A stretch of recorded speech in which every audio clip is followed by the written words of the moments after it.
Avoid interrupting or trying to redirect the conversation to your concerns by saying something like, if you think that's bad, let me tell you what happened to me. Listening is not the same as waiting for your turn to talk. We can concentrate on what someone's saying if you're forming what you're going to say next. Often, the speaker can read your facial expressions and know what your mind's elsewhere. Avoid seeming judgmental. In order to communicate effective with someone, you don't have to like them or agree with their ideas, values, or opinions. However, you do need to set aside your judgment and withhold blame and criticism in order to fully understand a person. The most difficult communication, when successfully executed, can lead to the most unlikely and profound connection with someone.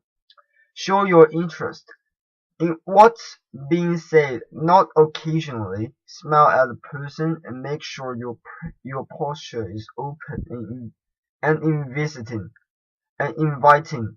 Encourage the speaker to continue with small verbal comments like yes or aha. Effective communication skills 2. Non-verbal communication. When we communicate things that we care about, we do so mainly using non-verbal signals. Wordless communication or body language includes facial expressions, body movement and gestures, eye contact, posture, and the tone of your voice, and even your muscle tension and breathing. The way you look, listen, move, and react to another person tells them more about how you're feeling than words alone ever can. Developing the ability to understand and use nonverbal communication can help you connect with others, express what you really mean, navigate challenging situations, and build better relationships at home and work. You can enhance effective communication by using open body language, arms uncrossed, standing with an open stance, or sitting on the edge of your seat, and maintaining eye contact with the person you are talking to. You can also use body language to emphasize or enhance your verbal message. Patting a friend on the back while complimenting him on his success, for example, or pounding your fist to underline your message. Tips for improving how you read nonverbal communication.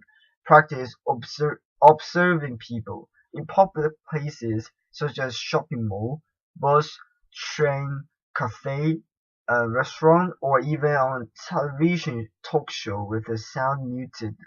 Observing how others use body language can teach you how to better receive and use non-verbal signals when conversing with others. Notice how people act and react to each other. Try to guess what their relationship is, what they are talking about, and how each feels about what is being said. Be aware of individual differences. People from different countries and cultures tend to use different non-verbal communication gestures, so it's important to take age, culture, religion, gender, and emotional state into account when reading body language signals. An American teen, a grieving widow, and an Asian businessman, for example, are likely to use nonverbal signals differently. Look at nonverbal communication signals as a group. Don't use too much into a single gesture or nonverbal cue. Consider all of the nonverbal signals you receive, from eye contact to tone of voice to body language. Anyone can slip up occasionally, can let eye contact slip for example, or briefly cross their arms without meaning to. Consider the signals as a whole to get a better read on a person.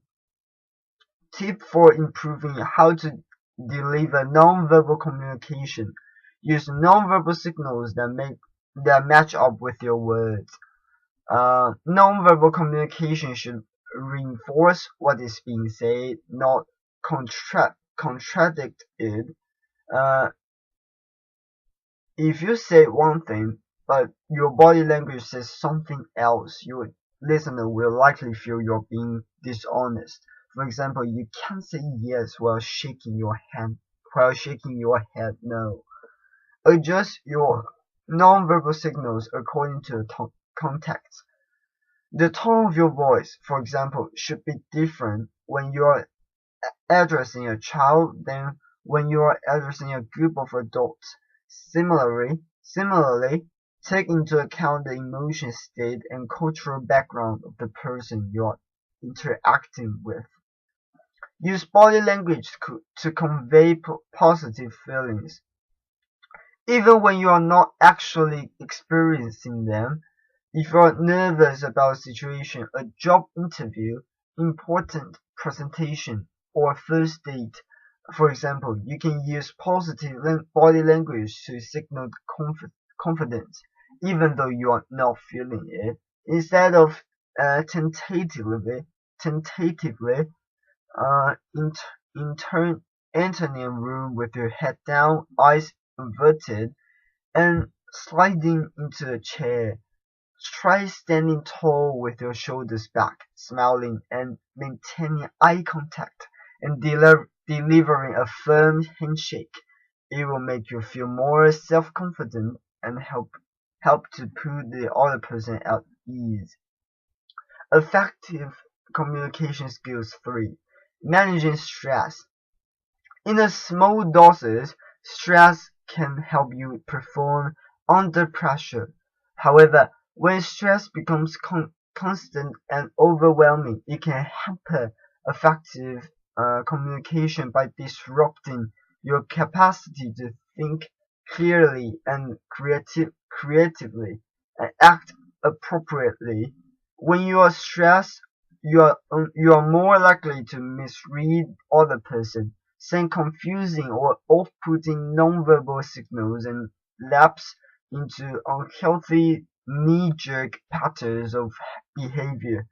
How many times have you felt stressed during a disagreement with your spouse, uh, spouse, spouse, kids, boss, friends, or coworkers, and then said or done something you later regretted? If you can quickly relieve stress and return to calm state, you'll not only avoid such regrets, but in many cases you also hope to calm the other person as well.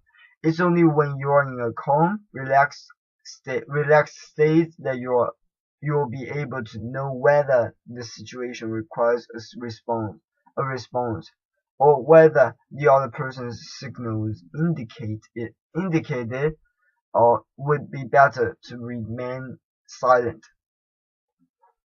Quick stress relief or for effective communication.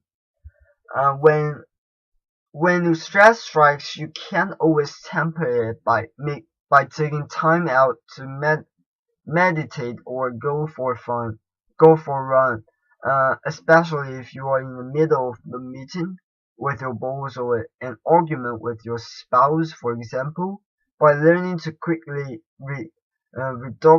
reduce stress in the moment, though you can safely face any strong emotions you are experiencing, regulate your feelings and behave appropriately.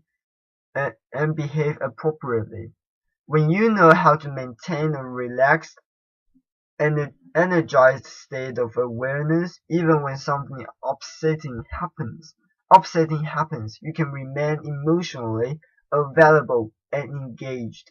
To deal with stress during communication, recognize recognize when you are becoming stressed. Your body will let you know if you're stressed as you communicate. Are your muscles or stomach tight and or sore? Are your hands clenched? Is your breath shallow? Are you forgetting to breathe?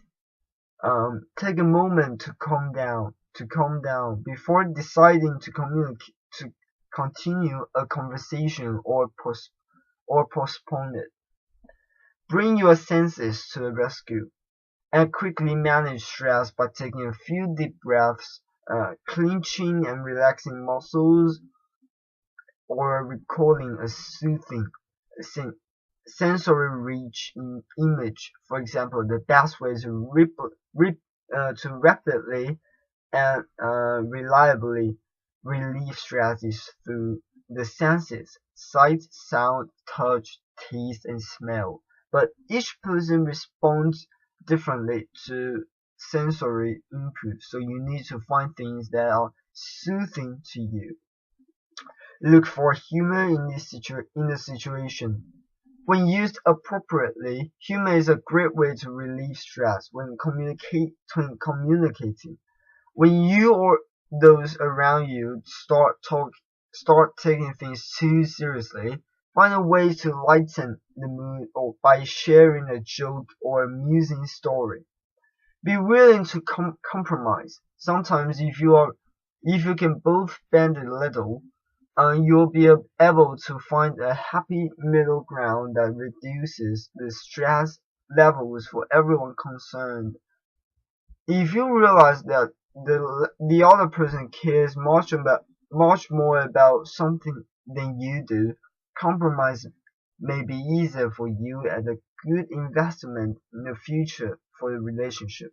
Agree to disagree if necessary, and take time away from the situation so everyone can calm down. Take a quick break.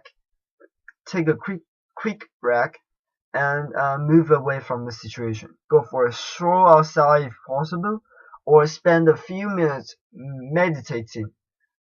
Physical movement or finding a quiet place to regain your balance can quickly reduce stress. Effective communication skills for emotional awareness. Emotions play an important role in the way we communicate at home and work. It's the way you feel, more than the way you think, that motivates you to communicate or to make decisions. The way you react to emotionally driven, nonverbal cues affect both how you understand other people and how they understand you. If you are out of touch with your feelings and don't understand how you feel or why you feel that way, you have a hard time communicating your feelings and needs to others. This can result in frustration, misunderstandings, and conflict.